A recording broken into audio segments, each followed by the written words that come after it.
Hi, Sandra, and welcome to Gareth. We're very excited to hear about the Bible Society today.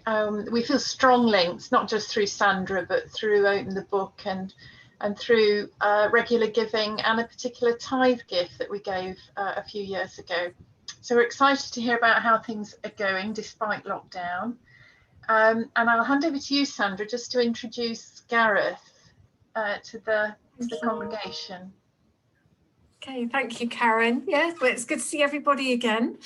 And it's really good to come here on behalf of Bible Society to say thank you so much to everybody for the support you give to Bible Society. And we hope that in these few minutes we'll be able to share with you some of the things that you've helped to make happen. But first of all, what I'd really like to do is to introduce Gareth to you. So I know many of you know that my role has changed a little bit in the past year or so, where I'm leading our team and I'm in Bible Society a little bit more, well, virtually at the moment. And so Gareth, who lives locally, he'll be able to tell you a little bit more about himself, but he's now looking after churches in the South and West. So when you next have someone come along and speak about Bible Society in person, hopefully it will be Gareth. So I'm really thrilled to be able to welcome Gareth. Well, thank you, Gareth. So do say a few words about yourself. Yep, so I'm Gareth. I've worked for other Christian ministries. I went back to college to study theology at Moorlands College nearby in 1997. Gosh, it was that long ago.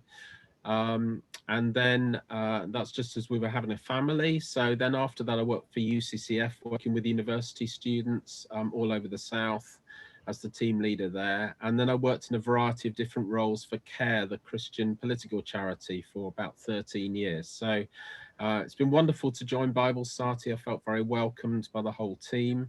And it's really exciting to see so many churches doing so many different projects all over the region, using the Bible in a variety of ways, with children, families, outreach, just increasing that Bible confidence that really makes such a difference at the heart of a church community.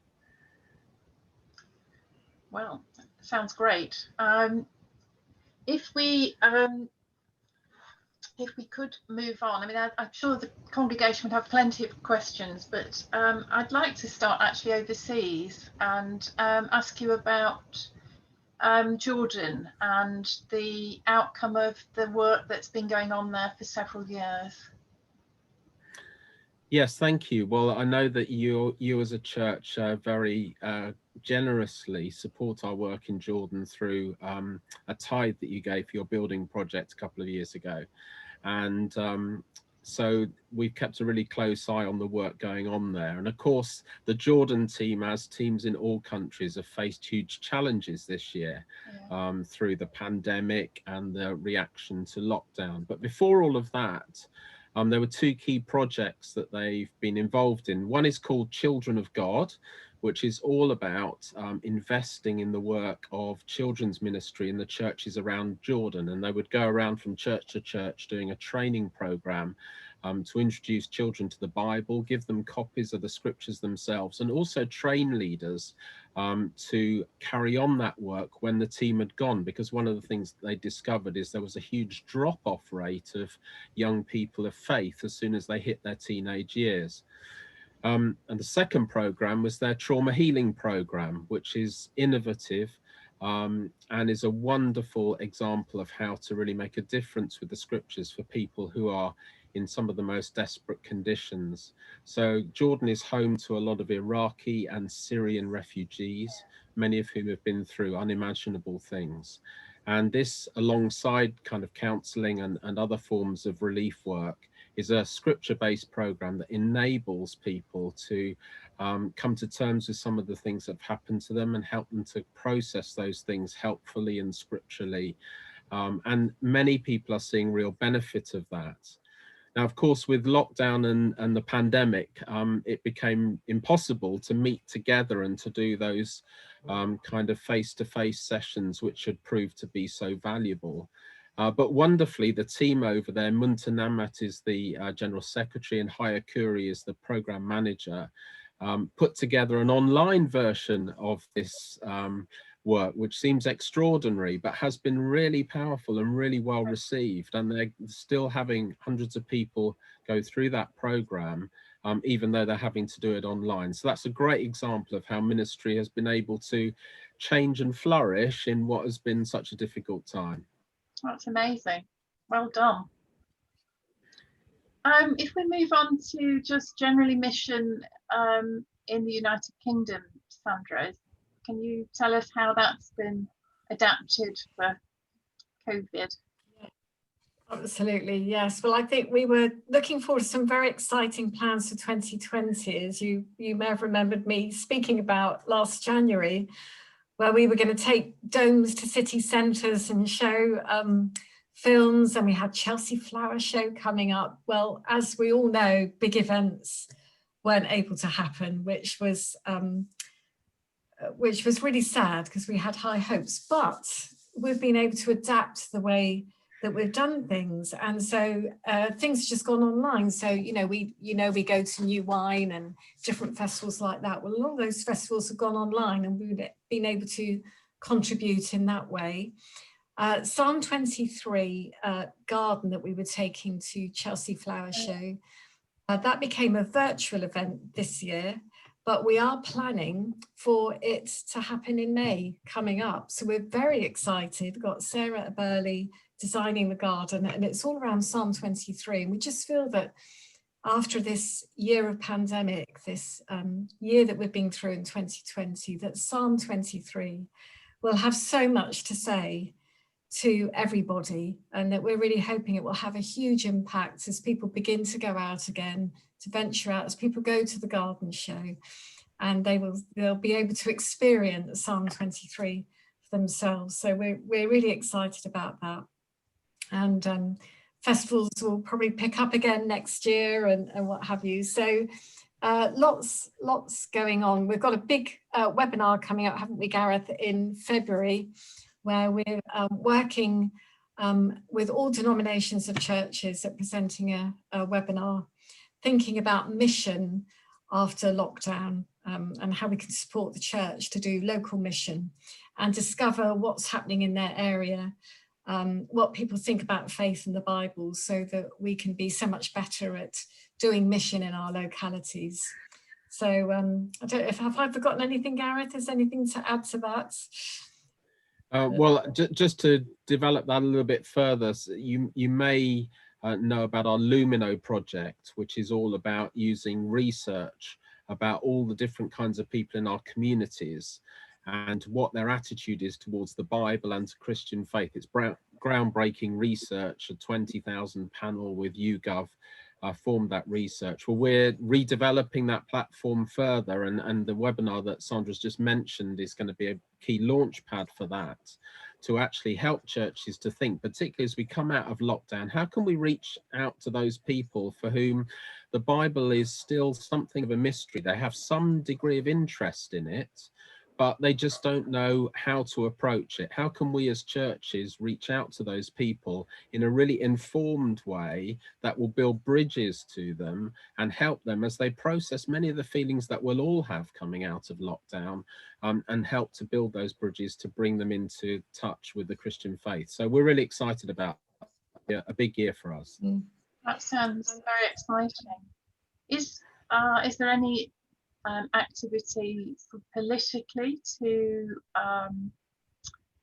interact with Parliament or with the House of Lords on promoting the Bible or Christian teaching? Well, we have staff who work in the Houses of Parliament, so they work with Christians in Parliament. They help put the National Parliamentary Prayer Breakfast together. So we have, in fact, I can't think how many staff it is, but 2 or 3 staff in Parliament who has come to work there. So they're always very busy, and they run prayer groups for different people. They give out briefing papers.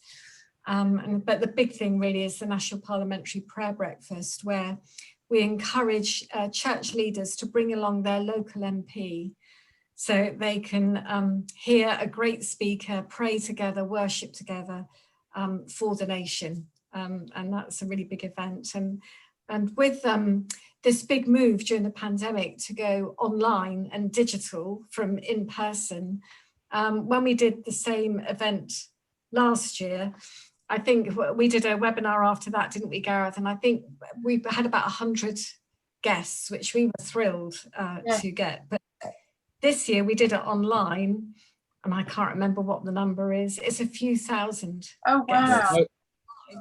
So, so although we're not in person, we're able to have a much wider reach, which has been really exciting. So moving forward, you know, as we get into the next year, we're very busy thinking about how we combine in person and online to have this greater reach. Yeah. Oh, that is exciting. That is. So, so moving abroad to China and Africa, would you like to add anything as we sort of wind up on what's happening there? Well, I'll add a couple of things. I'm sure Sandra can add one or two extra things as well. But many of you will know, and I know Sandra's been there, the Amity Press in China, which is the world's largest printing press of Bibles, continues to produce, I think it's produced already 20 million copies of the scriptures, continues to do so. One of the key areas of work for us in China is, I was talking to our China specialist the other day, is to really work on resourcing church leaders and their development. Because as you know, the church in China has grown, but there's tremendous pressure from the authorities, and therefore training for leaders is a real area of concern and need. So many of the investments that churches put towards the work in China will go towards the training of leaders, because that is crucial for not only sustaining the growth, but hopefully developing the growth of the church further. And I know one other area that the Bible Society are really working hard at the moment, which will be developed further next year, is working more with the diaspora from China who are over here. So to try and work effectively with that large Chinese community who are over here, to equip them for mission when they return home, if they return home in the future. So that's going to be a key area for us strategically as we go forward. Excellent. Yes, and it's always thrilling to get the stories back. I always remember when Chris and I went to China in 2013, and just the joy of going into a church in China and meeting, you know, the pastor there said, put your hands up if you haven't got a Bible. And over half the congregation had their hands up, and we'd taken boxes of Bibles with us. And Chris and I and other members of the team were putting them into the hands of Christians who'd never had their own Bible before. And it's such a humbling place to be. And they all say they're so grateful and thank you. And they often ask us to pass on our thanks to the churches that support. And I know in the past we've supported our work in China, haven't we? So just a huge thank you, because we've, you know, I've seen it firsthand, and hopefully Gareth will get to have a visit to see the work firsthand too, as soon as we're able to travel again.